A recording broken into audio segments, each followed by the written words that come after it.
Cuando llegué a mi casa de campo después de 9 meses cerrada, lo primero que vi fueron las paredes. Estaban pintadas de un color completamente diferente. Ya no era el tono crema suave que Rosa había elegido años atrás.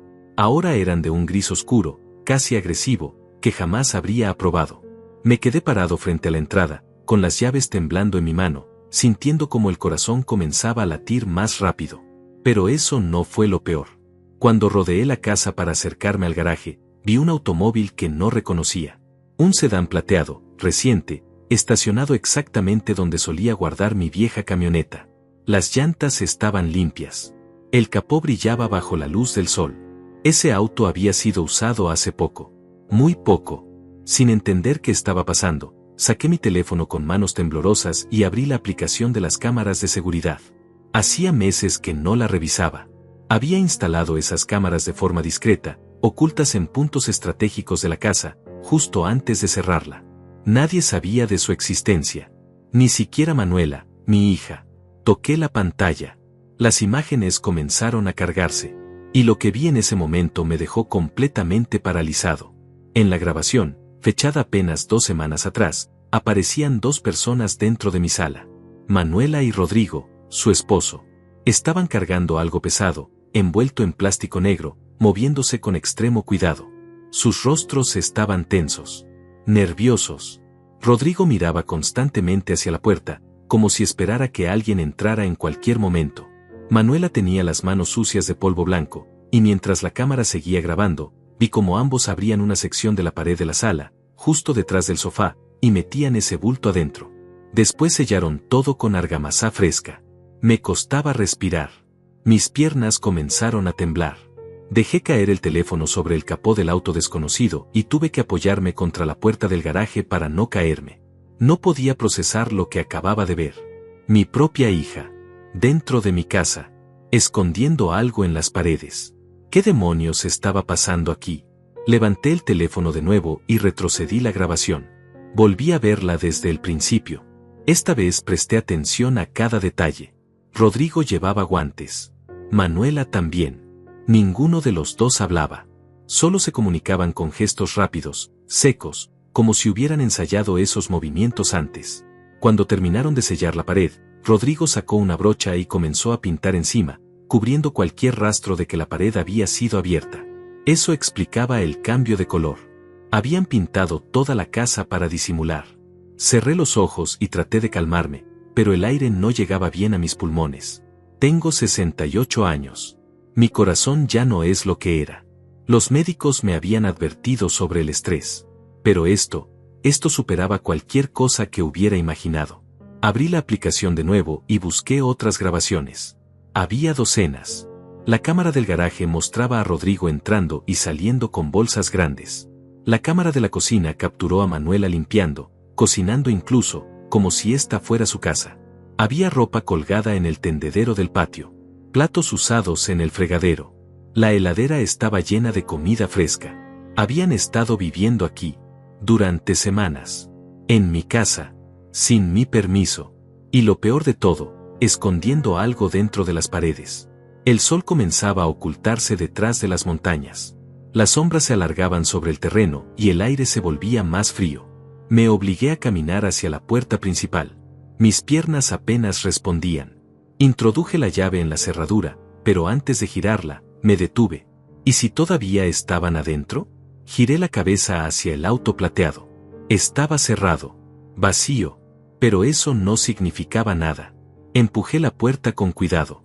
El interior estaba oscuro. Encendí la luz del pasillo y el olor me golpeó de inmediato. No era el olor a cerrado que esperaba después de 9 meses. Era el olor a limpiador de piso. A detergente. A café recién hecho. Alguien había estado aquí hace muy poco. Caminé despacio hacia la sala, conteniendo la respiración. Todo estaba ordenado. Demasiado ordenado. Los muebles estaban en posiciones ligeramente diferentes. El sofá había sido movido. Y la pared detrás de él, la pared que había visto en la grabación, estaba impecable. Gris oscuro. Recién pintada. Sin una sola grieta visible. Me acerqué y pasé la mano sobre la superficie. Todavía estaba ligeramente húmeda. Habían terminado de pintar hace pocas horas. Mi mente comenzó a girar en espiral. ¿Por qué Manuela haría esto? Hacía casi un año que apenas hablábamos. Desde la muerte de Rosa, nuestra relación se había vuelto tensa, distante. Ella me culpaba por cosas que nunca dije. Yo la culpaba por no estar presente cuando más la necesité. Pero nunca imaginé que llegaría a esto. A invadir mi propiedad. A usar mi casa como si fuera suya. ¿Y qué era lo que habían escondido en esa pared? Saqué mi teléfono de nuevo. Busqué el número de Manuela. Mis dedos temblaban tanto que tuve que intentarlo 3 veces antes de marcar correctamente. El teléfono sonó una vez. 2 veces. 3. Finalmente, ella contestó. ¿Papá? Su voz sonaba sorprendida. Casi asustada. Manuela, estoy en la casa de campo. Hubo un silencio largo. Demasiado largo. ¿Qué estás haciendo allá? Vine a revisar. Hacía meses que no venía. Y encontré cosas extrañas. Escuché su respiración acelerarse del otro lado de la línea. Papá, necesito que me escuches con mucha atención. Sal de esa casa ahora mismo. No toques nada. No revises nada. Solo sal y vete. Mi sangre se heló. ¿Qué significa eso, Manuela? ¿Qué hiciste? Por favor, papá. No hagas preguntas. Solo vete de ahí. Su voz estaba cargada de pánico. Un pánico real. No estaba fingiendo. Manuela, vi las cámaras. Sé que estuviste aquí. Sé que escondiste algo en la pared de la sala. Silencio absoluto. Después, un sollozo. Papá, por favor, no abras esa pared. No busques lo que hay adentro. Si lo haces, no sé qué va a pasar. Hay gente muy peligrosa buscando eso. Si descubren que tú lo tienes. Colgó. Me quedé parado en medio de la sala, con el teléfono todavía pegado a la oreja, escuchando el tono de la llamada cortada. Mi corazón latía tan fuerte que podía sentirlo en las sienes. Gente peligrosa. Buscando algo. Escondido en mi casa. Guardé el teléfono y miré la pared gris frente a mí. Ahora todo tenía sentido. El auto desconocido. La pintura nueva. El pánico en la voz de Manuela. Ella no había invadido mi casa por capricho. Había venido a esconder algo. Algo que alguien más estaba buscando. Y ahora, sin quererlo, yo estaba en medio de todo esto. Pasé toda la noche despierto, sentado en el sofá de la sala, mirando esa pared gris que ocultaba algo que mi propia hija había metido ahí. Cada vez que cerraba los ojos, escuchaba su voz desesperada al teléfono. Gente muy peligrosa. Esas palabras se repetían una y otra vez en mi mente como un eco que no podía detener. A las 6 de la mañana, cuando los primeros rayos de sol comenzaron a filtrarse por las ventanas, tomé una decisión. Necesitaba saber más. Necesitaba entender qué estaba pasando antes de hacer cualquier movimiento. Abrí nuevamente la aplicación de las cámaras de seguridad y comencé a revisar cada grabación desde el principio. La primera vez que aparecieron fue hace 3 semanas. Era de noche.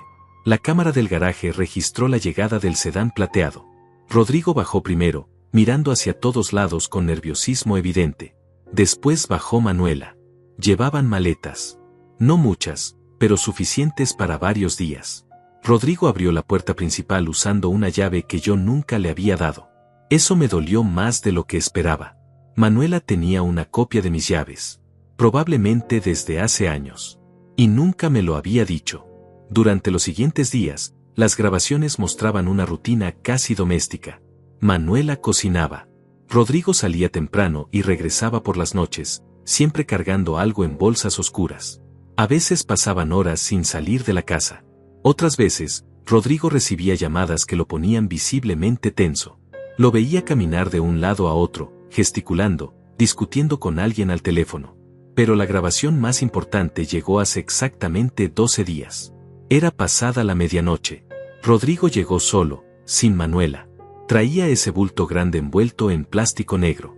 Lo arrastraba con dificultad, como si pesara demasiado. Lo metió directamente a la sala y comenzó a romper la pared detrás del sofá usando un martillo y un cincel. Trabajó durante casi 2 horas, abriendo un hueco lo suficientemente grande como para meter el paquete completo. Cuando terminó, selló todo con argamasa. Después esperó 3 días antes de que Manuela regresara para ayudarlo a pintar toda la casa. 3 días en los que ese bulto estuvo ahí, escondido, esperando. ¿Qué podía ser tan importante como para justificar todo esto? ¿Y por qué Manuela estaba involucrada? Me levanté del sofá con las articulaciones protestando por haber pasado tantas horas en la misma posición. Caminé hacia la cocina buscando café, pero al abrir la alacena, me detuve en seco. Había comida que yo no había comprado. Arroz, frijoles, latas de atún, pan de molde todavía fresco, leche en la heladera con fecha de vencimiento para dentro de una semana. Había incluso una cafetera nueva sobre la encimera, todavía con restos de café molido en el filtro. Abrí el refrigerador completamente. Había vegetales frescos, carne empacada, jugo de naranja, mantequilla, huevos. Alguien había hecho una compra completa hacía muy poco tiempo. Cerré la puerta de la heladera y me apoyé contra la encimera, sintiendo como el agotamiento comenzaba a pesar sobre mis hombros. Tenía 68 años. Mi esposa había muerto hacía 2 años. Mi única hija apenas me hablaba. Y ahora descubría que había usado mi casa para esconder algo peligroso, algo que involucraba a gente que ella misma describía como una amenaza. ¿En qué momento todo se había salido tanto de control? Preparé café con la cafetera nueva. El olor llenó la cocina y por un momento, solo por un instante, me permitió cerrar los ojos y fingir que todo estaba bien. Que Rosa todavía estaba viva. Que Manuela vendría a visitarme ese domingo como solía hacer años atrás. Pero cuando abrí los ojos, la realidad seguía ahí. Cruda. Inevitable. Tomé mi teléfono y volví a marcar el número de Manuela. Esta vez no contestó. Llamé 3 veces más.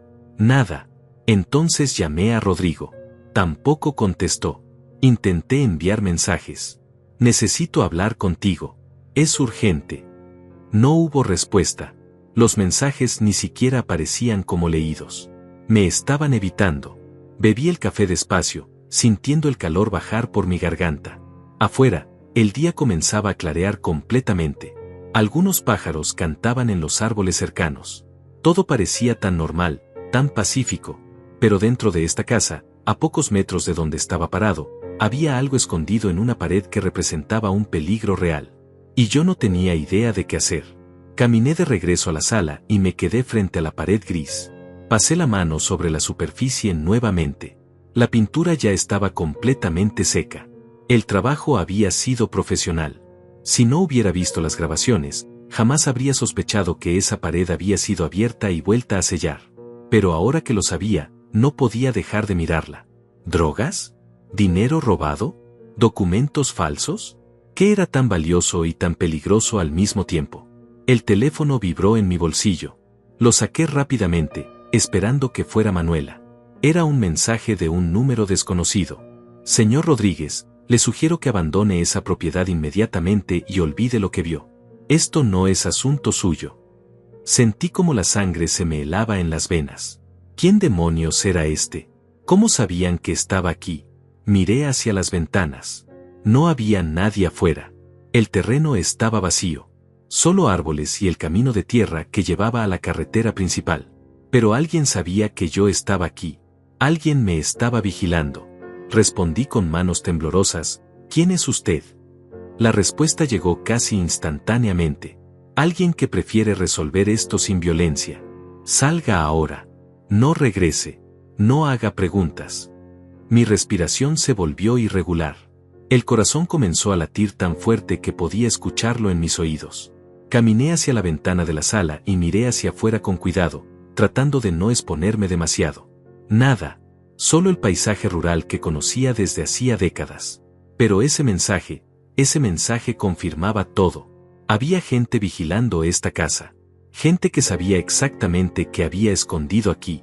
Y ahora sabían que yo lo había descubierto. Volví a mirar el teléfono. Pensé en llamar a la policía. ¿Pero qué les diría? ¿Que mi hija escondió algo en mi casa y ahora recibo mensajes amenazantes? ¿Qué pruebas tenía? ¿Las grabaciones de las cámaras? Eso solo complicaría más las cosas. Implicaría a Manuela directamente. No podía hacerle eso. No todavía. No sin saber exactamente qué estaba pasando. Guardé el teléfono y me senté nuevamente en el sofá. Mis manos temblaban. Todo mi cuerpo temblaba. Hacía frío a pesar de que el sol ya estaba alto en el cielo. Necesitaba pensar. Necesitaba un plan. Pero cada vez que trataba de ordenar mis pensamientos, la imagen de Manuela y Rodrigo sellando esa pared volvía a mi mente. Y la voz de mi hija, desesperada, suplicándome que saliera de aquí. Ella sabía que esto era peligroso. Ella sabía que alguien vendría. Y aún así, lo había hecho. ¿Por qué? ¿Qué la había llevado a tomar una decisión tan desesperada? Me levanté nuevamente y caminé hacia la habitación principal. La puerta estaba entreabierta. La empujé despacio y lo que vi me confirmó que Manuela había estado viviendo aquí durante días. La cama estaba deshecha. Había ropa de mujer colgada en el armario. Ropa que reconocí como suya. Sobre la mesita de noche había una fotografía en un marco pequeño. Me acerqué y la tomé entre mis manos. Era una foto vieja. Manuela tenía tal vez 10 años. Estaba sentada en el regazo de Rosa, sonriendo ampliamente. Yo aparecía detrás, con las manos sobre los hombros de ambas. Éramos felices. Éramos una familia. Apreté la fotografía contra mi pecho y sentí como algo se rompía dentro de mí. Las lágrimas comenzaron a caer sin que pudiera detenerlas. Hacía tanto tiempo que no lloraba. Desde el funeral de Rosa, tal vez. Pero ahora, parado en esta habitación, sosteniendo esta fotografía, todo el dolor acumulado salió de golpe. ¿Cómo habíamos llegado hasta aquí? ¿Cómo habíamos pasado de ser esa familia en la foto a esto? El teléfono vibró nuevamente. Otro mensaje del número desconocido. Última advertencia, señor Rodríguez. Salga ahora o habrá consecuencias. Guardé la fotografía en mi bolsillo y salí de la habitación con paso firme. Ya no temblaba. La tristeza se había transformado en algo diferente. En determinación. En una necesidad profunda de entender qué le había pasado a mi hija para llegar a este punto. Si alguien me estaba amenazando, si alguien estaba vigilando esta casa, entonces lo que Manuela había escondido aquí era mucho más grave de lo que había imaginado. Y yo no iba a salir corriendo sin saber la verdad. Regresé a la sala y me planté frente a la pared gris. Observé cada centímetro de la superficie recién pintada, buscando alguna irregularidad, alguna señal de donde exactamente habían hecho la abertura.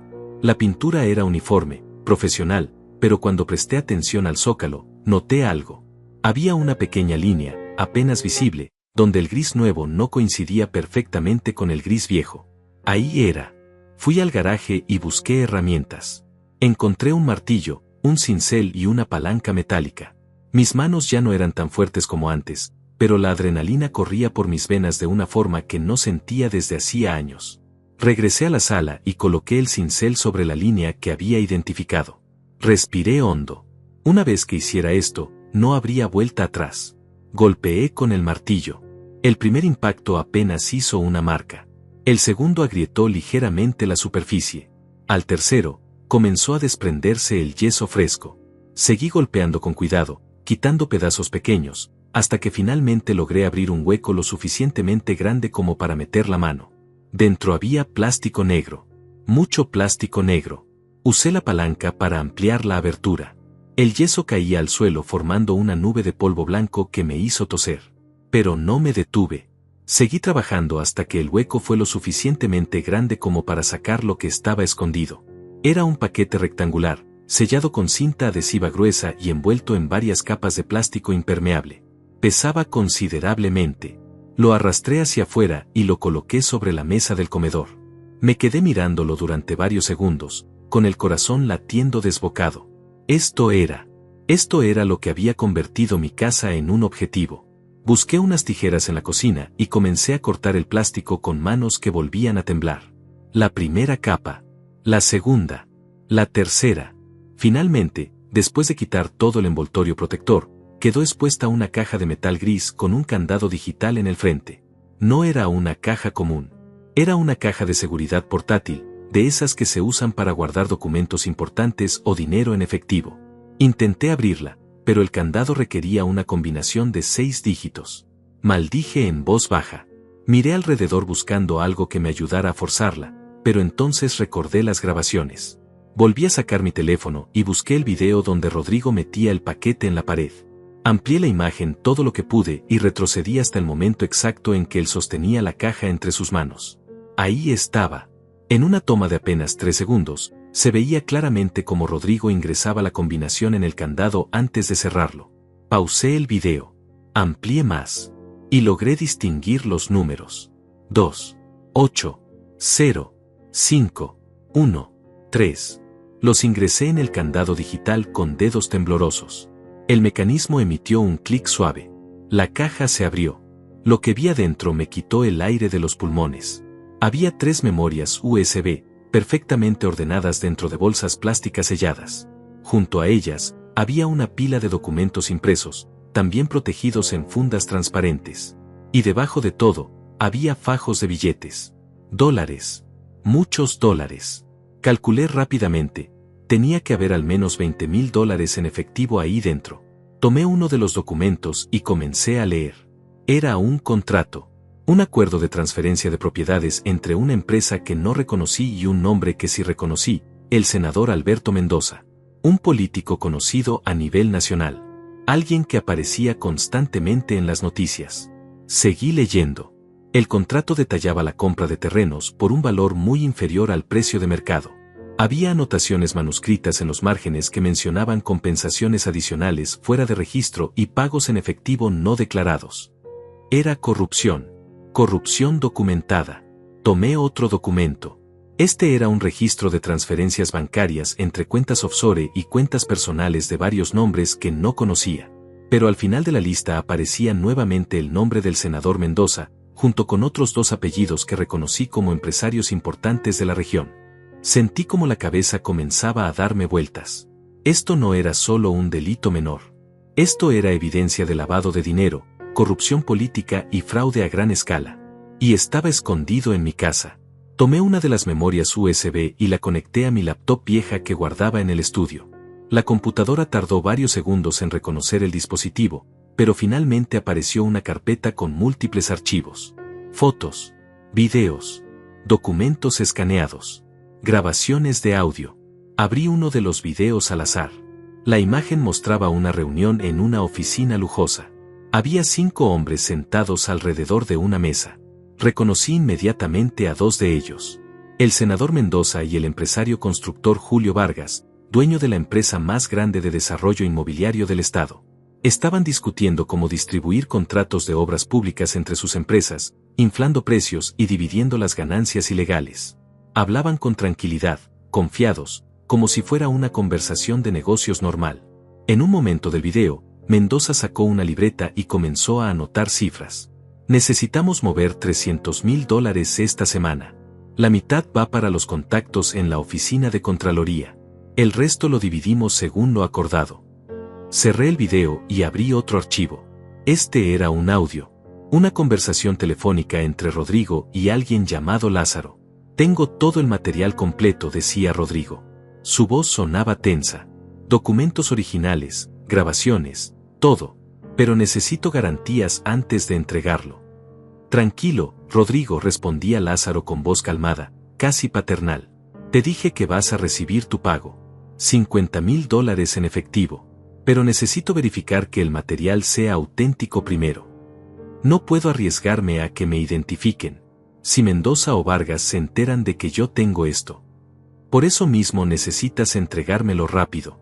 Mientras lo tengas tú, estás en peligro. Una vez que esté en mis manos, yo me encargo de todo. Tú recibes tu dinero y desapareces. Simple. La grabación terminaba ahí. Me quedé inmóvil frente a la computadora, procesando lo que acababa de escuchar. Rodrigo había robado este material. Había robado evidencia que comprometía a gente extremadamente poderosa. Y ahora estaba tratando de venderla. Pero algo había salido mal.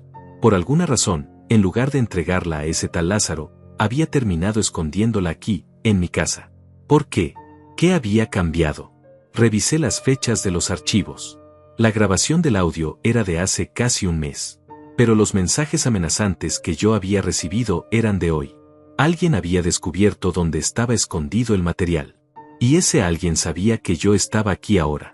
El teléfono vibró nuevamente. Otro mensaje. Pero esta vez no era del número desconocido que me había amenazado antes. Era de Manuela. Papá, por favor, dime que no abriste la pared. Por favor, dime que no lo hiciste. Mis dedos temblaban sobre la pantalla. Respondí, ¿qué hiciste, Manuela? ¿En qué te metiste? La respuesta llegó casi inmediatamente. Rodrigo me dijo que era un trabajo simple, guardar unos documentos por unas semanas. Me prometió que nos pagarían $50,000. 50,000, papá. Con eso podríamos salir de todas nuestras deudas. Podríamos empezar de nuevo. Pero todo salió mal. La gente que quiere esos documentos no son buenas personas. Y ahora saben dónde están. Saben que estás ahí. ¿Quiénes son? No lo sé exactamente. Rodrigo tampoco lo sabe. Solo sabe que son peligrosos. Muy peligrosos. Tienes que irte, papá. Tienes que salir de ahí ahora mismo. ¿Y dejar todo esto aquí? ¿Dejar que vengan y se lo lleven como si nada? Sí, eso es exactamente lo que tienes que hacer. No es tu problema. Es nuestro problema. Rodrigo y yo nos encargaremos. Manuela, esto es evidencia de crímenes graves. Corrupción. Lavado de dinero. Si la gente equivocada se queda con esto, va a desaparecer para siempre. Y todos los responsables quedarán libres. Hubo una pausa larga. Después, su respuesta llegó en letras mayúsculas. Papá, están afuera de tu casa ahora mismo. Levanté la vista de golpe. Caminé hacia la ventana y miré con cuidado. Había un auto negro estacionado al final del camino de tierra. Y dos hombres bajando de él. Ambos vestidos de traje oscuro. Ambos caminando hacia mi casa. El pánico me golpeó como una ola fría. Los dos hombres avanzaban con paso firme por el camino de tierra, mirando directamente hacia la casa. No llevaban armas visibles, pero algo en su lenguaje corporal me decía que no venían a conversar. Retrocedí de la ventana y miré la caja de metal abierta sobre la mesa. Las memorias USB. Los documentos. El dinero.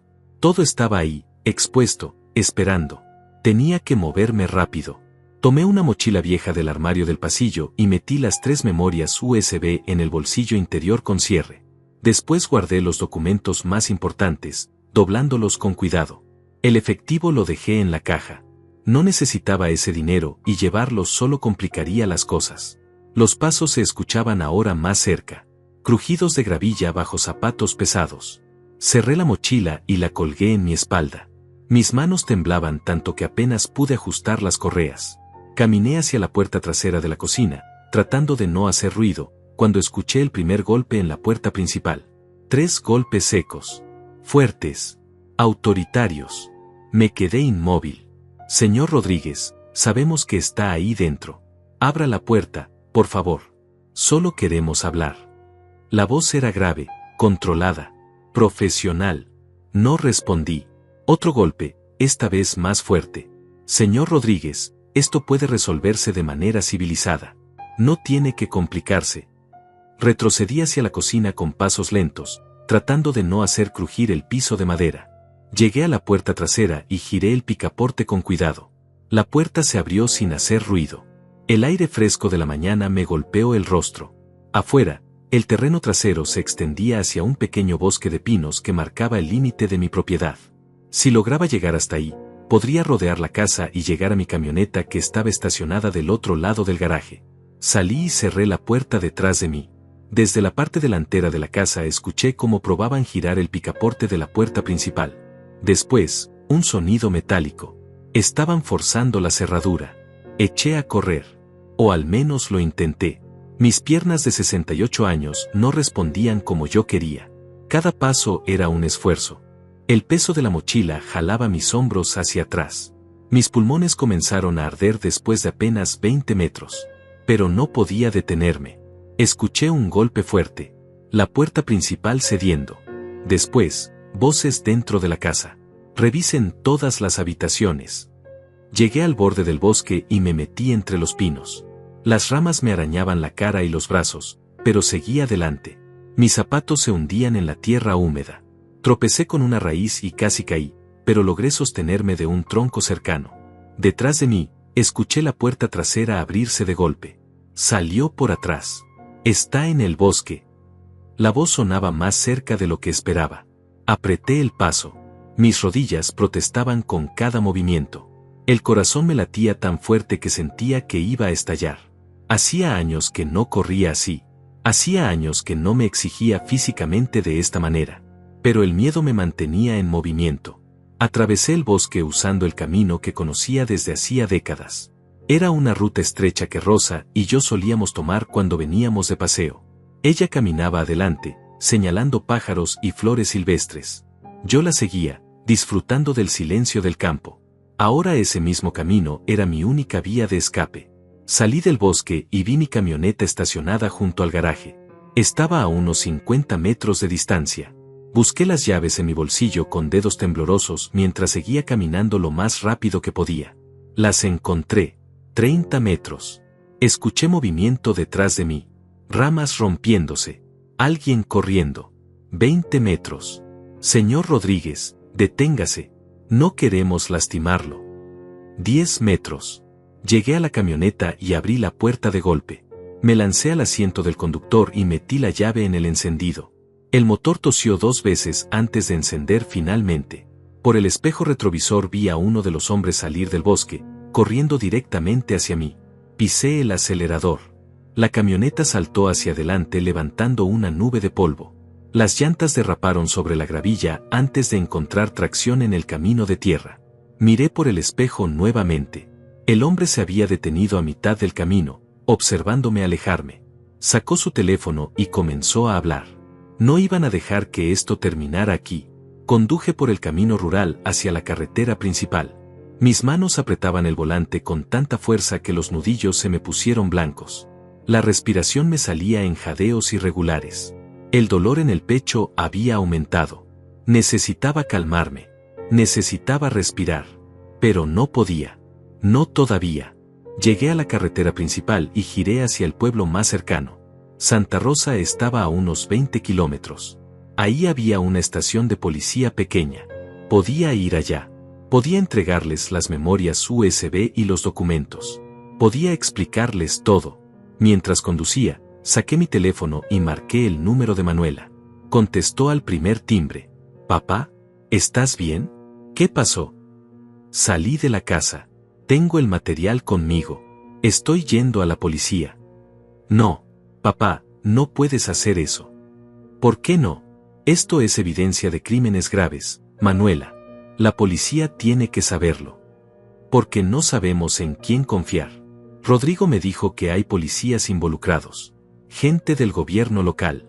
Si entregas eso a la persona equivocada, van a hacer que desaparezca. Y probablemente tú también. Sus palabras me golpearon como un puñetazo. Entonces, ¿qué se supone que haga? ¿Quedarme con esto? ¿Esconderme? Necesitas hablar con alguien de afuera. Alguien que no esté conectado con la política local. Policía federal, tal vez.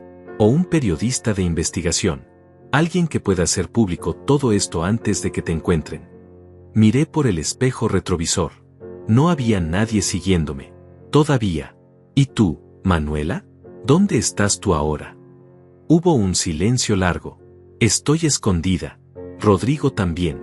Después de que supo que habían descubierto la ubicación del material, nos fuimos de la ciudad. Estamos en un motel a las afueras. Pero papá, tengo miedo. Mucho miedo. La escuché sollozar del otro lado de la línea y algo se rompió dentro de mí. Era mi hija. Mi pequeña. Y estaba aterrorizada por culpa de decisiones que había tomado buscando dinero fácil. Escúchame bien, Manuela, dije con toda la firmeza que pude reunir. Voy a arreglar esto. Voy a encontrar la manera de entregar este material a las personas correctas. Y después vamos a sacarte de este problema. ¿Me entiendes? Papá, esa gente no juega. Si piensan que eres una amenaza. Ya tomé mi decisión. Voy a hacer lo correcto. Colgué antes de que pudiera responder. Conduje en silencio durante varios minutos, tratando de ordenar mis pensamientos. Necesitaba un plan. Necesitaba saber exactamente qué hacer con este material antes de que me alcanzaran. Entonces el teléfono vibró. Era un mensaje de un número desconocido, diferente al anterior. Señor Rodríguez, mi nombre es Lidia Morales. Soy investigadora federal. Tengo información de que usted posee evidencia relacionada con un caso de corrupción que estamos siguiendo. Necesito hablar con usted urgentemente. Por favor, contácteme. Debajo del mensaje había un número de teléfono. Miré la pantalla durante varios segundos. ¿Era real? ¿O era otra trampa? Me estacioné en el arcén de la carretera, con el motor todavía encendido, mirando ese mensaje una y otra vez. El nombre de Lidia Morales no me decía nada, pero el hecho de que supiera exactamente qué tenía yo en mi poder me ponía nervioso. ¿Cómo se había enterado tan rápido? ¿Y cómo había conseguido mi número? Decidí no responder todavía. Primero necesitaba verificar si era quien decía ser. Busqué en internet Lidia Morales, investigadora federal, y efectivamente apareció su nombre vinculado a la Fiscalía Anticorrupción del Estado. Había fotos de ella en conferencias de prensa, artículos sobre casos que había llevado. Parecía legítima. Pero eso no significaba que pudiera confiar. Manuela tenía razón. Si había policías corruptos involucrados, entonces cualquiera podía estar comprometido. Incluso a alguien de la Fiscalía Federal. Guardé el teléfono y volví a la carretera. Necesitaba llegar a un lugar seguro primero. Un lugar donde pudiera pensar con claridad. Conduje hasta Santa Rosa y me detuve frente a un pequeño café en la plaza principal. Era temprano todavía, apenas pasaban de las 9 de la mañana. El lugar estaba casi vacío. Entré con la mochila colgada al hombro y me senté en una mesa del fondo, desde donde podía ver la entrada y la calle. Pedí un café negro y un pan dulce que apenas toqué. Saqué mi teléfono nuevamente y miré el mensaje de Lidia Morales. Si realmente era una investigadora federal trabajando en casos de corrupción, entonces tal vez ella era exactamente la persona que necesitaba. Pero si era una trampa, responder ese mensaje podría ser el peor error de mi vida. Decidí arriesgarme. Marqué el número. Ella contestó al segundo timbre. Señor Rodríguez. Sí, recibí su mensaje. Gracias por llamar. Sé que esto debe ser muy confuso para usted, pero necesito que entienda que estoy de su lado. El material que tiene en su poder es crucial para un caso que llevamos investigando durante casi 2 años. ¿Cómo sabe que lo tengo? Tenemos vigilancia sobre varias personas de interés. Una de ellas es Rodrigo Salazar, su yerno. Sabíamos que había conseguido documentos comprometedores, pero perdimos su rastro hace 3 semanas. Esta mañana, nuestros contactos nos informaron que había movimiento en una propiedad rural registrada a su nombre. Sumamos 2 más 2. Su explicación sonaba razonable. Demasiado razonable. ¿Y cómo sé que puedo confiar en usted? ¿Cómo sé que no trabaja para las mismas personas que aparecen en estos documentos? No puede saberlo con certeza, respondió ella con honestidad brutal. Pero puedo darle mi palabra. Y puedo ofrecerle protección inmediata. Ahora mismo hay gente muy peligrosa buscándolo. Si se queda solo, no va a durar mucho tiempo.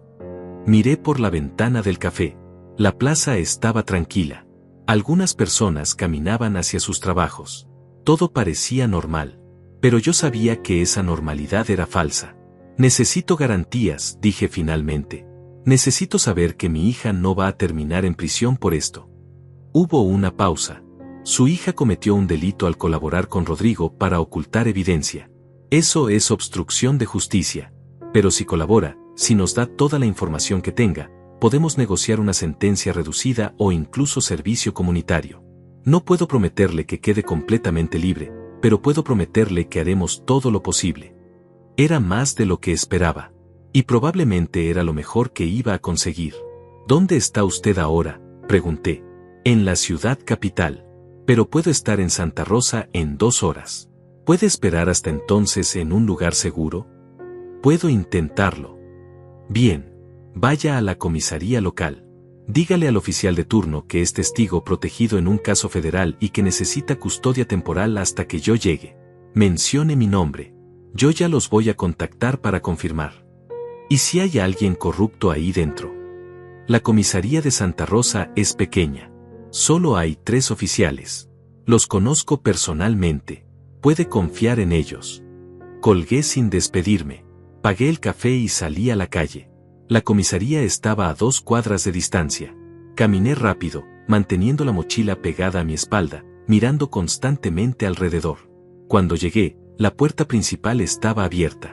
Adentro había un oficial joven sentado detrás de un escritorio, llenando formularios. Levantó la vista cuando entré. Buenos días. ¿En qué puedo ayudarlo? Necesito custodia temporal. Soy testigo protegido en un caso federal. La investigadora Lidia Morales debería estar contactándolos. El oficial me miró con escepticismo evidente. ¿Testigo protegido? Señor, esto es Santa Rosa. Aquí no. El teléfono del escritorio comenzó a sonar. El oficial lo miró, después me miró a mí, y finalmente contestó. Comisaría Santa Rosa, oficial Juan Torres. Sí, señora Morales. Sí, está aquí frente a mí. Entendido. Por supuesto. Colgó y su expresión cambió completamente. Disculpe, señor Rodríguez. La investigadora Morales confirmó todo. Puede pasar. Vamos a mantenerlo en una de las salas de entrevista hasta que ella llegue. Me llevó a una habitación pequeña con una mesa y 2 sillas. Las paredes eran de concreto pintado de beige. Había una ventana pequeña con barrotes que daba a un callejón lateral. ¿Quiere café? ¿Agua?, preguntó el oficial. Agua está bien. Salió y regresó con una botella de agua fría. La bebí de golpe, sin darme cuenta de lo sediento que estaba hasta ese momento. La investigadora Morales llegará en aproximadamente hora y media, dijo Torres. Mientras tanto, por favor quédese aquí. No abra la puerta a nadie excepto a mí o a mis compañeros. Asentí. Se fue, cerrando la puerta detrás de él. Me quedé solo en esa habitación pequeña, con la mochila todavía en mi espalda y el peso de todo lo que había descubierto presionando sobre mis hombros. Saqué mi teléfono y le mandé un mensaje a Manuela. Estoy en la comisaría de Santa Rosa. Voy a entregar el material a una investigadora federal. Dice que puede ayudarte si colaboras. La respuesta llegó casi inmediatamente. ¿Estás seguro de que puedes confiar en ella? No, pero no tengo muchas opciones. Ten cuidado, papá. Por favor. Guardé el teléfono y me recosté en la silla. El agotamiento comenzaba a cobrar factura. No había dormido en toda la noche. Había corrido, había conducido, había sentido más adrenalina en las últimas horas que en los últimos 5 años combinados. Cerré los ojos solo por un momento. Y cuando los abrí nuevamente, escuché voces afuera. Voces alteradas. Alguien discutiendo con el oficial Torres. Me levanté y me acerqué a la puerta. La abrí apenas una rendija y escuché. Necesitamos hablar con él. Es urgente. Lo siento, pero el señor Rodríguez está bajo custodia federal temporal. No puedo permitir el acceso a nadie sin autorización. Somos abogados de la familia. Tenemos derecho a verlo. Reconocí esa voz. Era uno de los hombres que había estado en mi casa. El que había intentado atraparme cuando escapé por el bosque. Estaban aquí. Me habían encontrado. Cerré la puerta con cuidado y retrocedí hacia el centro de la habitación. El corazón me latía tan fuerte que podía escucharlo en mis oídos. Esos hombres estaban ahí afuera, a pocos metros de distancia, fingiendo ser abogados. Y el oficial Torres no tenía idea de quiénes eran realmente. Escuché pasos acercándose por el pasillo. Me preparé para lo peor, pero entonces la voz del oficial sonó más firme. Como ya les dije, necesito ver credenciales oficiales. Y necesito que la investigadora Morales autorice su ingreso. Mientras tanto, les pido que esperen en la recepción. Hubo un murmullo de voces. No pude distinguir las palabras, pero el tono era claramente de frustración. Después, los pasos se alejaron. Respiré con alivio. Saqué mi teléfono y llamé al número que Lidia Morales me había dado. ¿Señor Rodríguez? ¿Está todo bien? No. Los hombres que me perseguían están aquí, en la comisaría. Dicen ser abogados de mi familia. Escuché cómo tecleaba rápidamente del otro lado de la línea. Oficial Torres acaba de reportarlo. Ya le di instrucciones de no dejar entrar a nadie. Estoy a 40 minutos de Santa Rosa. ¿Puede resistir hasta entonces? Eso espero. Escuche con atención. Si esos hombres logran entrar de alguna manera, no se resista. Entrégueles lo que quieran. Su vida es más importante que la evidencia. Pero si pierdo este material. Tenemos copias de algunos documentos. No todo, pero algo.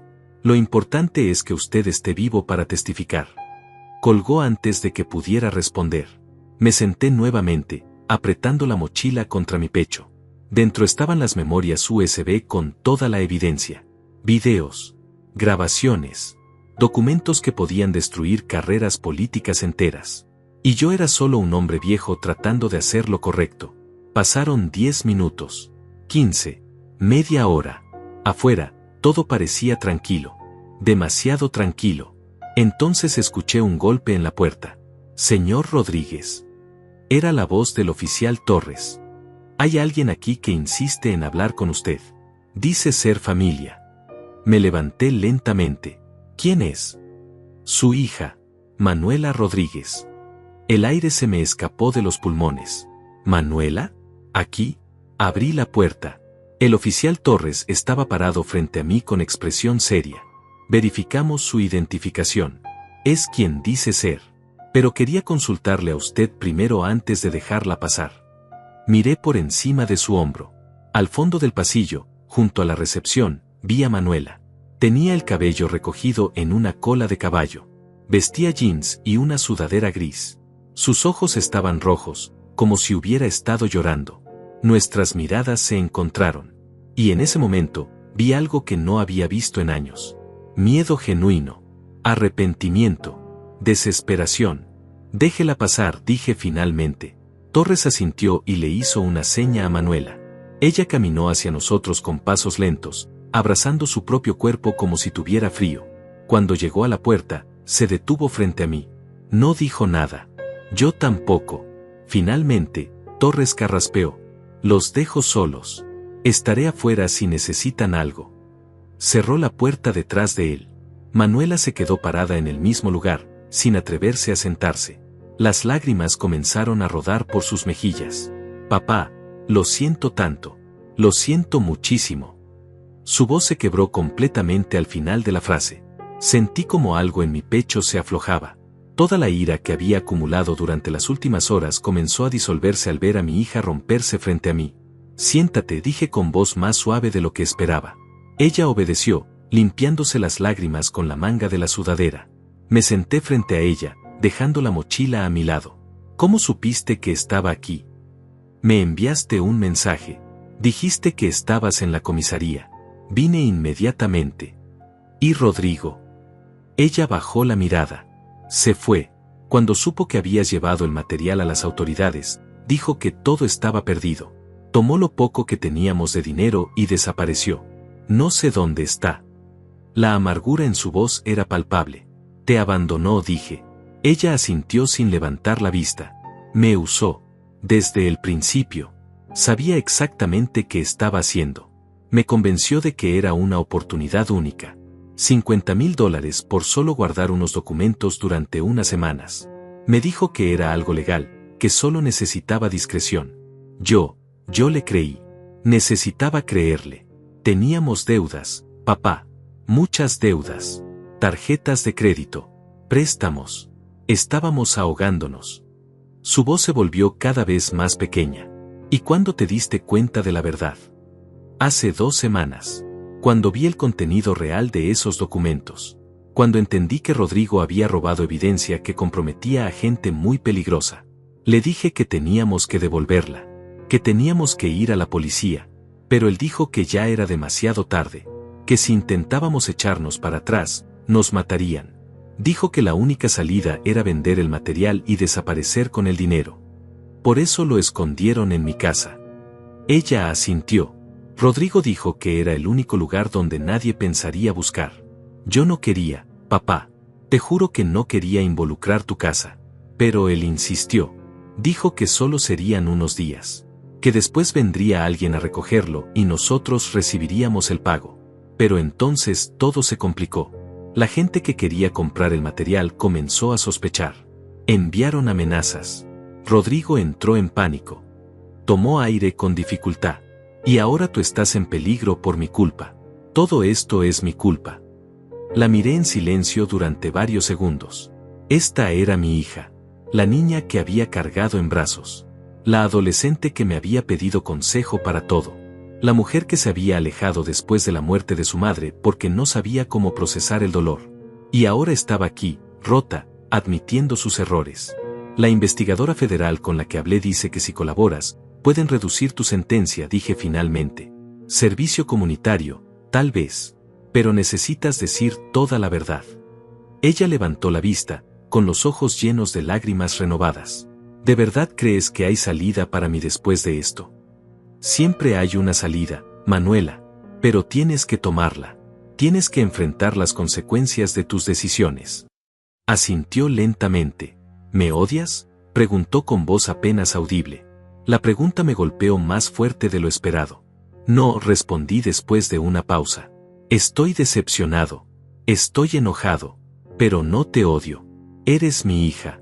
Siempre serás mi hija. Ella comenzó a sollozar abiertamente, cubriéndose el rostro con las manos. Me levanté y rodeé la mesa. Me senté a su lado y puse mi brazo alrededor de sus hombros. Ella se recostó contra mí, llorando como no la había visto llorar desde que era niña. Lo vamos a solucionar, dije en voz baja. De alguna manera, vamos a salir de esto. Nos quedamos así durante varios minutos, en silencio, mientras ella dejaba salir todo el miedo y la culpa acumulados. Entonces la puerta se abrió bruscamente. El oficial Torres entró con expresión tensa. Señor Rodríguez, tenemos un problema. Los hombres que estaban afuera, acaban de regresar. Ahora son 4.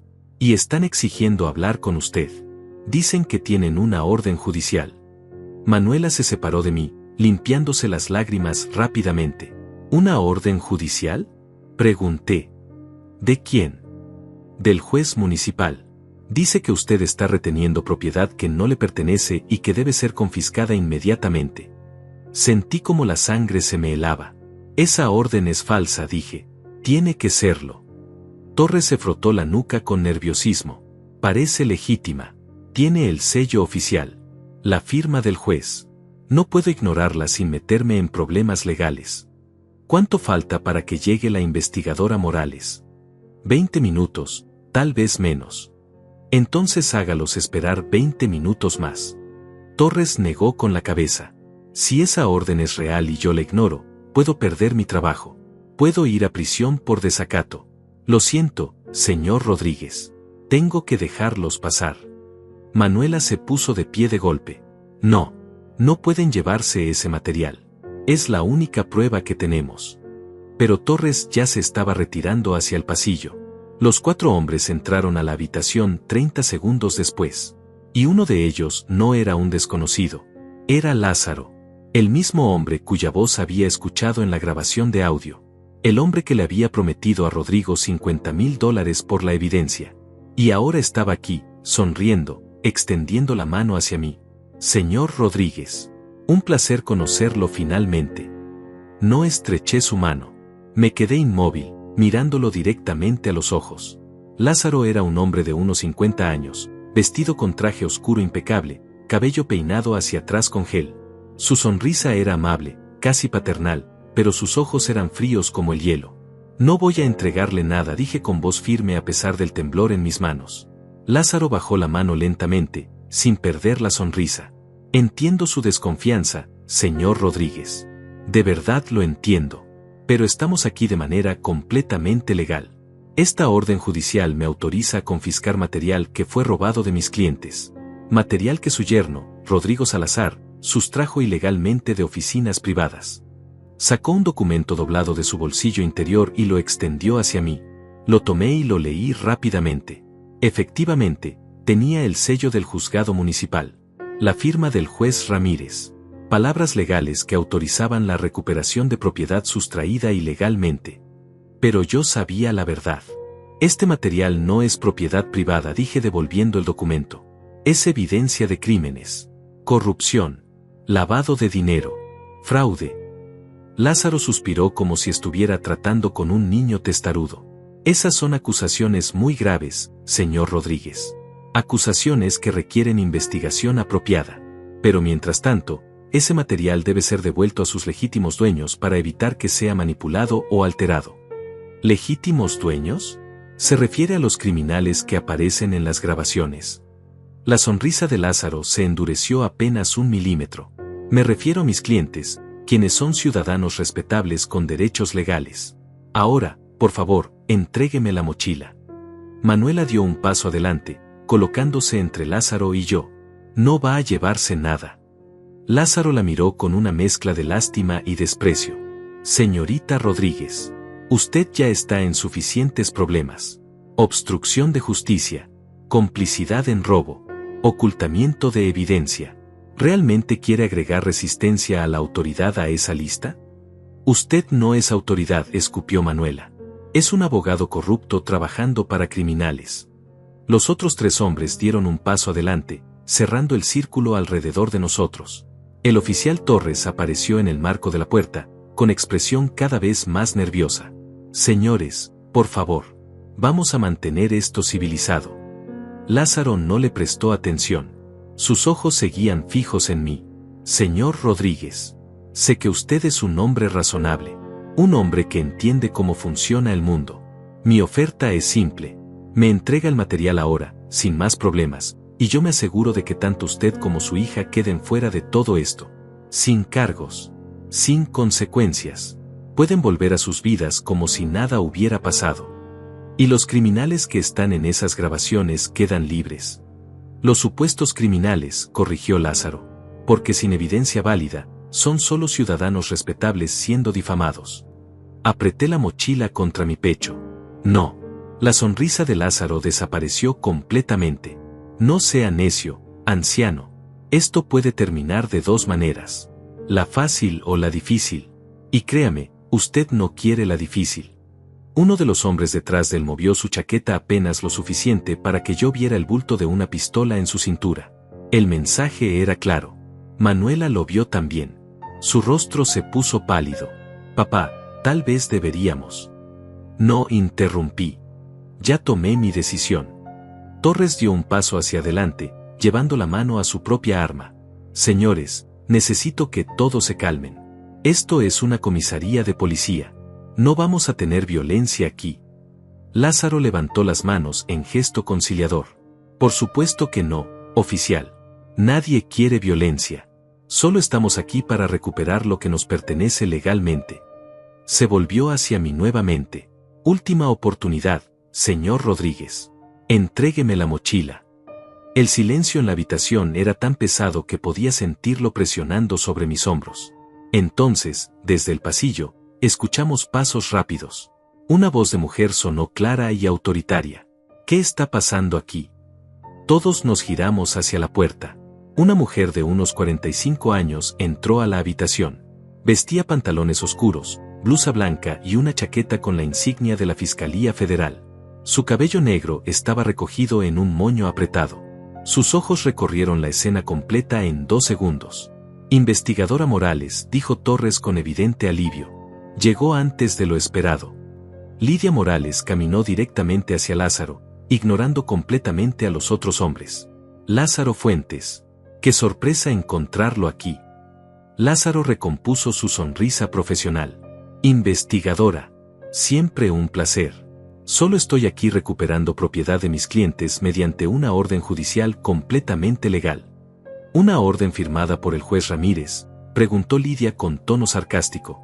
El mismo juez que está siendo investigado por aceptar sobornos. ¡Qué conveniente! Sacó su teléfono y mostró la pantalla. Acabo de hablar con la Fiscalía Estatal.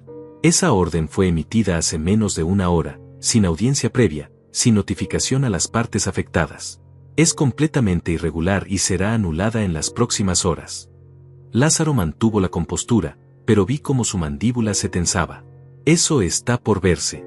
Mientras tanto, la orden es válida. No en un caso federal, respondió Lidia sacando su propia identificación. Y esto ahora es un caso federal. Señor Rodríguez está bajo mi custodia como testigo protegido. Cualquier intento de interferir con él o con la evidencia que posee constituye obstrucción de justicia federal. Se volvió hacia Torres. Oficial, por favor escolte a estos caballeros fuera de las instalaciones. Ahora. Torres asintió con entusiasmo evidente. Por supuesto, investigadora. Caballeros, por aquí. Lázaro no se movió. Sus ojos pasaron de Lidia a mí, después a la mochila que todavía sostenía contra mi pecho. Esto no termina aquí, dijo finalmente. Mis clientes tienen recursos. Tienen influencia. Tienen abogados mejores que cualquier fiscal sobrecargado de trabajo. Sus clientes van a necesitarlos, respondió Lidia sin inmutarse. Porque cuando termine de revisar toda la evidencia que el señor Rodríguez tiene, voy a procesar a cada uno de ellos por cada delito que encuentre. Lázaro sonrió, pero era una sonrisa sin humor. Ya veremos, investigadora. Ya veremos. Se dio vuelta y salió de la habitación. Los otros 3 hombres lo siguieron. Torres los escoltó hacia la salida principal. Cuando finalmente se fueron, sentí como toda la tensión abandonaba mi cuerpo de golpe. Mis piernas casi cedieron. Tuve que apoyarme en la mesa para no caer. Lidia se acercó con expresión preocupada. «¿Está bien, señor Rodríguez?». Asentí, aunque no estaba seguro de que fuera verdad. Llegó justo a tiempo. «Conducir rápido tiene sus ventajas», dijo con una sonrisa pequeña. Después miró a Manuela. «Usted debe ser la hija». Manuela asintió en silencio. «Vamos a necesitar hablar. Largo. Pero primero, necesito ver qué es exactamente lo que tienen». Coloqué la mochila sobre la mesa y la abrí. Saqué las 3 memorias USB y los documentos que había guardado. Lidia los examinó con cuidado, sus ojos brillando con algo que parecía esperanza mezclada con determinación. Esto es oro puro», murmuró. «Si todo lo que hay aquí es auténtico, podemos destruir toda la red de corrupción de esta región». Me miró directamente.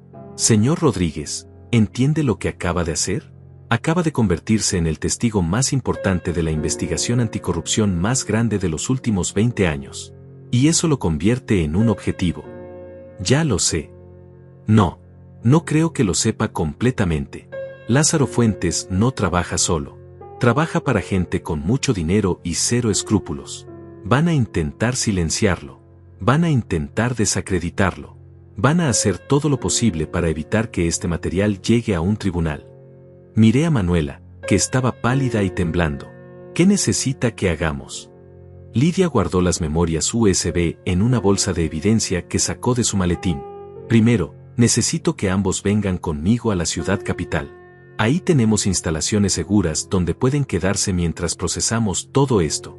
Segundo, necesito que me cuenten todo. Absolutamente todo. Cada detalle, cada conversación, cada persona involucrada». Se volvió específicamente hacia Manuela. «Y usted, señorita Rodríguez, necesita tomar una decisión ahora mismo. ¿Va a colaborar completamente con esta investigación? Porque si lo hace, puedo ayudarla. Pero si intenta proteger a Rodrigo o a cualquier otra persona involucrada, no habrá nada que pueda hacer por usted». Manuela me miró. Vi miedo en sus ojos. Pero también vi algo más. Determinación. «Voy a colaborar», dijo con voz firme. «Voy a contar todo lo que sé». Lidia nos llevó a la ciudad capital en un vehículo oficial con vidrios polarizados. Durante todo el viaje, que duró casi 3 horas, Manuela y yo fuimos relatando todo lo que sabíamos. Ella habló sobre cómo Rodrigo la había convencido, sobre las reuniones secretas que él tenía, sobre los nombres que había escuchado mencionar. Yo hablé sobre las grabaciones de las cámaras, sobre los mensajes amenazantes, sobre el encuentro con Lázaro. Lidia grabó cada palabra en una pequeña grabadora digital. Cuando llegamos a la ciudad, nos llevó directamente a un edificio gubernamental en el centro. Era un lugar anónimo desde afuera, pero adentro estaba lleno de oficinas, salas de conferencias y tecnología de seguridad avanzada. Nos asignaron habitaciones separadas en el 3er piso. Eran pequeñas pero cómodas, con baño privado y ventanas que daban a un patio interior cerrado. «Necesitan descansar», dijo Lidia. «Mañana empezaremos formalmente con las declaraciones. Tengo un equipo revisando el material que trajeron. Si todo es tan sólido como parece, comenzaremos a emitir órdenes de arresto en los próximos días». Se fue, dejándonos solos en el pasillo. Manuela y yo nos quedamos parados uno frente al otro, sin saber qué decirnos. «¿Quieres entrar a mi habitación?», ofrecí finalmente. «Podemos hablar». Ella asintió. Entramos y nos sentamos en las 2 sillas junto a la ventana. Afuera, el sol comenzaba a ocultarse, tiñendo el cielo de tonos naranjas y púrpuras. «Nunca pensé que terminaríamos así», dijo Manuela con voz cansada. «Escondiéndonos. Siendo testigos protegidos. Todo esto parece irreal». «Lo sé. ¿Crees que mamá estaría decepcionada de mí?». La pregunta me golpeó directamente en el pecho. «Rosa. Siempre regresábamos a Rosa. Tu madre te amaba incondicionalmente», dije después de una pausa. «Estaría triste por las decisiones que tomaste, pero también estaría orgullosa de que finalmente estás haciendo lo correcto». Manuela se limpió una lágrima que rodaba por su mejilla. «La extraño tanto, papá. Cada día. Y después de que murió, sentí que te perdí a ti también. Nos distanciamos. Dejamos de hablar. Y yo no sabía cómo arreglar eso». Yo tampoco sabía, admití. Estaba tan perdido en mi propio dolor que no vi el tuyo. Lo siento, Manuela. Siento no haber estado ahí para ti. Ella se levantó y se arrodilló frente a mí, tomando mis manos entre las suyas. ¿Podemos empezar de nuevo? Después de todo esto, podemos intentar ser una familia otra vez.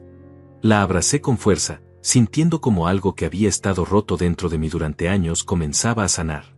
Sí, susurré. Podemos intentarlo. Nos quedamos así durante varios minutos, padre e hija, reconectando en medio del caos. Los siguientes 3 días fueron un torbellino de declaraciones, entrevistas y revisiones de evidencia. Lidia y su equipo trabajaban sin descanso, verificando cada documento, cada grabación, cada transferencia bancaria registrada en las memorias USB. Yo pasaba horas en salas de interrogatorio, respondiendo las mismas preguntas una y otra vez, asegurándome de que cada detalle quedara perfectamente claro. Manuela hacía lo mismo en otra sala, proporcionando información sobre Rodrigo, sobre las personas con las que él se había reunido, sobre conversaciones que había escuchado. Al 4.º día, Lidia entró a mi habitación con expresión seria pero satisfecha. Tenemos suficiente, dijo. El fiscal general aprobó órdenes de arresto para 12 personas, incluyendo al senador Mendoza, al empresario Vargas, y a 5 oficiales gubernamentales de alto rango. ¿Y Rodrigo? También. Tiene orden de captura por robo, obstrucción de justicia y conspiración. Lo encontraremos. Es solo cuestión de tiempo. Se sentó frente a mí. Pero hay algo más que necesito decirle. Lázaro Fuentes no se ha quedado quieto. Ha estado presentando mociones, contrademandas, intentando desacreditar la evidencia. Alega que fue obtenida ilegalmente, que las grabaciones son falsas, que todo es una conspiración. Puede ganar. No si mantenemos la presión, pero necesitamos que usted y Manuela testifiquen en corte, públicamente. Va a ser difícil. Van a intentar destruir su credibilidad. Van a sacar cada error que hayan cometido en sus vidas y lo usarán en su contra. Pensé en todo lo que había pasado. En la invasión de mi casa. En las amenazas. En ver a mi hija romperse por la culpa. Estoy listo, dije. Voy a testificar. Bien. Porque el juicio preliminar es en una semana. Esa noche, mientras intentaba dormir, escuché un golpe suave en mi puerta. Me levanté y abrí con cuidado. Era Manuela. No puedo dormir, dijo. Sigo pensando en todo lo que va a pasar. En el juicio. En testificar. Yo tampoco puedo dormir. Nos sentamos en las sillas junto a la ventana, como habíamos hecho días atrás. Tengo miedo, papá. Miedo de que Lázaro y sus clientes encuentren una manera de salir de esto. Miedo de que todo lo que hemos hecho no sirva de nada. Yo también tengo miedo, admití. Pero el miedo no puede detenernos. Ya llegamos muy lejos. Ya tomamos la decisión de hacer lo correcto. Ahora tenemos que terminar lo que empezamos. Ella asintió lentamente. ¿Sabes qué es lo que más me asusta? Que Rodrigo aparezca. Que intente convencerme de que abandone todo esto. Que me diga que todavía me ama y que podemos escapar juntos. ¿Y qué haría si eso pasara? Ella me miró directamente a los ojos. Le diría que no. Porque finalmente entendí que el amor no puede construirse sobre mentiras y crímenes. Y porque ya perdí demasiado tiempo alejada de las personas que realmente me importan. Sonreí por primera vez en días. Tu madre estaría muy orgullosa de escucharte decir eso. Pasamos el resto de la noche hablando. Sobre Rosa. Sobre recuerdos de cuando Manuela era niña. Sobre planes para el futuro, suponiendo que saliéramos de todo esto intactos. La semana pasó rápido. Demasiado rápido. El día del juicio preliminar llegó con un cielo gris y amenaza de lluvia. Lidia nos escoltó hasta el juzgado federal en el centro de la ciudad. Había reporteros afuera, cámaras, gente gritando preguntas. Tuvimos que entrar por una entrada trasera para evitar el caos. Dentro, la sala del tribunal estaba llena. Vi al senador Mendoza sentado junto a sus abogados, vestido con traje impecable, con expresión serena como si todo esto fuera solo un inconveniente menor. Vi a Julio Vargas en otra mesa, rodeado de su propio equipo legal. Y vi a Lázaro Fuentes, sentado en la primera fila, observándome con esa sonrisa fría que ya conocía tan bien. El juez entró y todos nos pusimos de pie. Pueden sentarse, dijo el juez Mariana Soto, una mujer de unos 60 años con reputación de ser extremadamente justa pero inflexible. Lidia presentó la evidencia. Mostró extractos de las grabaciones. Leyó fragmentos de los documentos. Explicó la cadena de corrupción que conectaba a todas las personas acusadas. Los abogados defensores presentaron sus objeciones. Argumentaron que la evidencia había sido obtenida ilegalmente, que las grabaciones podrían ser falsificadas, que todo el caso se basaba en el testimonio de un anciano confundido y una mujer desesperada por salvar su pellejo. Después me llamaron a declarar. Caminé hacia el estrado con piernas temblorosas. Juré decir la verdad. Y durante las siguientes 2 horas, conté mi historia. Cada detalle, cada momento. Desde encontrar mi casa pintada de otro color hasta entregarle la evidencia a Lidia. Los abogados me interrogaron duramente. Intentaron confundirme. Intentaron hacerme contradecir. Intentaron pintarme como un viejo resentido buscando venganza contra su propia familia. Pero mantuve mi versión. Porque era la verdad. Cuando finalmente terminé, me permitieron bajar del estrado. Mis piernas apenas me sostenían. Manuela fue llamada después. La vi caminar hacia el estrado con la cabeza en alto, a pesar del miedo que sentía. Y testificó. Honestamente. Completamente. Admitió sus errores. Admitió haber ayudado a esconder la evidencia. Pero también explicó cómo había sido manipulada. Cómo finalmente había decidido hacer lo correcto. Cuando terminó, el juez pidió un receso. Lidia se acercó a nosotros en el pasillo. Lo hicieron bien. Ambos. Ahora solo queda esperar la decisión del juez. Esperamos durante 3 horas. Finalmente, nos llamaron de vuelta a la sala. El juez Soto miró a todos los presentes con expresión grave. Después de revisar la evidencia presentada y escuchar los testimonios, comenzó: he decidido que hay causa suficiente para proceder con el juicio completo contra todos los acusados. Las órdenes de arresto se mantienen. Los acusados permanecerán bajo custodia o fianza estricta hasta el juicio. Golpeó el martillo. Se levanta la sesión. Sentí como todo el peso que había estado cargando durante semanas finalmente se aligeraba un poco. No habíamos ganado todavía, pero habíamos dado el primer paso. El juicio completo duró 3 meses. 3 meses de testimonios, evidencia forense, expertos financieros explicando el rastro del dinero robado. 3 meses de ver cómo las defensas de los acusados se desmoronaban una por una frente a la abrumadora cantidad de pruebas. Manuela y yo testificamos varias veces más. Cada vez se volvía un poco más fácil, un poco menos aterrador. Lidia estuvo a nuestro lado durante todo el proceso, protegiéndonos, guiándonos, asegurándose de que estuviéramos seguros. Rodrigo finalmente fue capturado intentando cruzar la frontera con documentos falsos. Lo trajeron de vuelta esposado. Cuando nuestras miradas se cruzaron en el pasillo del juzgado, vi que había perdido toda esa confianza arrogante que solía tener. Se veía derrotado. Roto. Intentó hablar con Manuela, pero ella lo ignoró completamente. Esa fue la última vez que lo vio. La sentencia llegó un martes por la mañana, bajo un cielo despejado que parecía prometer nuevos comienzos. El juez Soto leyó los veredictos uno por uno. El senador Mendoza, culpable de corrupción, lavado de dinero y fraude. 25 años de prisión. Julio Vargas, culpable de soborno y conspiración. 20 años de prisión. Los 5 oficiales gubernamentales, sentencias entre 10 y 15 años. Lázaro Fuentes, culpable de obstrucción de justicia y complicidad. 12 años de prisión. Cuando leyeron el nombre de Lázaro, él me miró desde su asiento. Ya no había sonrisa, solo resentimiento frío. Pero yo sostuve su mirada sin pestañear. Había ganado. Finalmente, el juez se dirigió a Rodrigo. Rodrigo Salazar.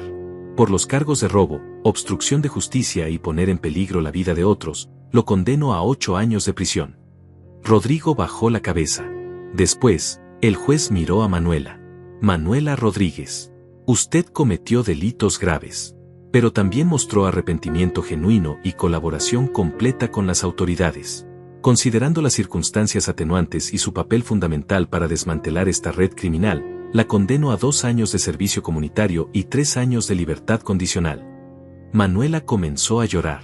No de tristeza, sino de alivio puro. La abracé mientras el juez golpeaba el martillo por última vez. Se levanta la sesión. Afuera del juzgado, los reporteros nos esperaban. Lidia nos escoltó a través de la multitud, pero nos detuvimos brevemente para hacer una declaración. La justicia se hizo, dije simplemente.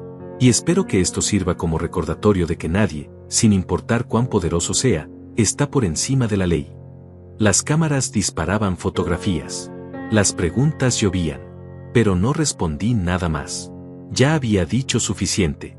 3 semanas después, Manuela y yo regresamos a la casa de campo. Había sido restaurada completamente. Las paredes volvían a ser del color crema suave que Rosa había elegido años atrás. La pared de la sala había sido reparada profesionalmente. Ya no quedaba ningún rastro de lo que había estado escondido ahí. Caminamos juntos por las habitaciones, recordando. ¿Vas a volver a vivir aquí?, preguntó Manuela. Tal vez. Eventualmente. Todavía tiene demasiados recuerdos. Recuerdos buenos también, dijo ella, tomando la fotografía enmarcada que yo había guardado en mi bolsillo durante todo este tiempo. La foto de los 3, cuando éramos felices. Cuando éramos una familia. La colocó sobre la repisa de la chimenea. Mamá querría que siguiéramos adelante, pero sin olvidar. Tenía razón. Nos sentamos en el porche trasero, mirando el bosque de pinos que se extendía hacia el horizonte. El mismo bosque por donde había corrido escapando. El mismo que ahora se veía pacífico bajo la luz dorada del atardecer. ¿Qué vas a hacer ahora?, pregunté. Voy a cumplir mi servicio comunitario. Voy a reconstruir mi vida. Voy a intentar ser la persona que mamá hubiera querido que fuera. Ya lo eres, dije. Cometiste errores. Pero los enfrentaste. Eso requiere más valor del que la mayoría tiene. Ella recostó su cabeza en mi hombro. Gracias por no rendirte conmigo, papá. Gracias por seguir creyendo que valía la pena salvarme. Siempre valiste la pena. Siempre lo harás. Nos quedamos ahí hasta que el sol se ocultó completamente, dejando paso a un cielo lleno de estrellas. Por primera vez en años, sentí paz verdadera. La casa estaba restaurada. Mi relación con Manuela estaba sanando. Los criminales estaban en prisión. La justicia había triunfado. No había sido fácil. Había requerido valor que no sabía que tenía. Había puesto en riesgo mi vida y la de mi hija. Pero al final, había valido la pena. Me levanté del porche y caminé hacia el interior de la casa. Manuela me siguió. ¿Te quedas esta noche?, pregunté. Si no te molesta. Nunca me molestaría. Preparé café mientras ella ponía la mesa para cenar. Era una escena simple, doméstica, pero después de todo lo que habíamos pasado, se sentía como un milagro. Cenamos hablando de cosas pequeñas, planes para el jardín, ideas para renovar la cocina, recuerdos de Rosa que ahora podíamos compartir sin que dolieran tanto. Cuando terminamos, lavamos los platos juntos. Ella lavaba, yo secaba, como solíamos hacer cuando era niña. Papá dijo de repente, ¿alguna vez te arrepentiste de haber abierto esa pared? ¿De no haber ignorado todo y dejado que las cosas siguieran su curso? Pensé en la pregunta seriamente. No, respondí finalmente. Porque si no hubiera hecho nada, esos criminales seguirían libres. Y tú seguirías atrapada en esa red de mentiras con Rodrigo. A veces, lo correcto es también lo más difícil. Ella asintió, limpiándose las manos con un trapo. Tienes razón. Como siempre. Sonreí. No siempre. Pero en esto sí. Esa noche, antes de dormir, salí nuevamente al porche. El aire era fresco y limpio. Las estrellas brillaban con intensidad que rara vez se veía en la ciudad. Pensé en Rosa. En cómo habría manejado ella toda esta situación. Probablemente con más gracia de la que yo había tenido. Probablemente con menos miedo. Pero también sabía que estaría orgullosa. Orgullosa de que había protegido a nuestra hija. Orgullosa de que había hecho lo correcto. Orgullosa de que, a pesar de mi edad y mis limitaciones, había encontrado la fuerza para luchar. Lo logramos, Rosa, susurré hacia el cielo estrellado. Manuela está bien. Está volviendo a ser la persona que criamos. Y yo también estoy bien. El viento susurró entre los pinos, casi como una respuesta. Regresé adentro y cerré la puerta con llave. Manuela ya estaba dormida en su antigua habitación, la misma donde había crecido, la que Rosa había decorado con tanto amor. Me metí en mi propia cama, sintiendo el cansancio de meses de tensión finalmente dejándome ir. Y por primera vez desde que todo esto había comenzado, Dormí profundamente. Sin pesadillas. Sin miedo. Solo paz. Cuando desperté a la mañana siguiente, el sol entraba por la ventana iluminando la habitación con luz dorada. Escuché a Manuela moviéndose en la cocina, preparando café. Me levanté, me vestí, y caminé hacia el sonido de mi hija tarareando una canción que Rosa solía cantar. La casa ya no guardaba secretos oscuros en sus paredes. Solo recuerdos. Y la promesa de un futuro mejor.